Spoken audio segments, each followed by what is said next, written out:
8th புக்கில் exercise 3.3ல TNPSC எக்ஸாமுக்கு வரக்கூடிய கொஷின்ஸ் நம்ம பார்க்குறோம். இதில் 7th கொஷின் பாருங்களேன், X square minus Y square equal to 16ன்னு கொடுத்துட்டான். எக்ஸ் ப்ளஸ் ஒய்யோட வேல்யூ 8ன்னு கொடுத்துட்டான். அப்போ எக்ஸ் மைனஸ் ஒய்யோட வேல்யூ என்னன்னு கேட்குறான். ஸோ நம்ம இப்போ என்ன பண்ண போகிறோம், நம்மளுக்கு பார்த்தோன்னே எக்ஸ் ஸ்கொயர் மைனஸ் ஒய் ஸ்கொயரை பார்த்தோன்னே சின்ன வயசில் படித்த நான் ஃபார்முலா நம்மளுக்கு ஞாபகம் வரணும். என்ன formula? X square minus Y square equal to X plus Y X minus Y. இது ரொம்ப முறை அதிகமாக சின்ன வயசில் நம்ம பயன்படுத்தின ஃபார்முலா.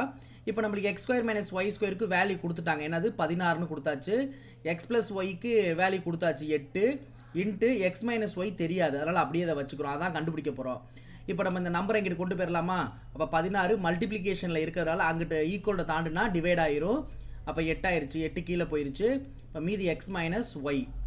இப்போ 1 8 8 2 16 அவ்வளோதான். அப்போ எக்ஸ் மைனஸ் ஒய்யோட வேல்யூ எவ்வளோ? 2. ஸோ அவ்வளோதான், ஆன்சர் முடிஞ்சிருச்சு. ஸோ அப்போ இந்த ஃபார்முலா தான் இந்த சம்முக்கு முக்கியம். ஸோ ஃபார்முலாவை நல்லபடியாக மனப்பாடம் பண்ணிடுங்க.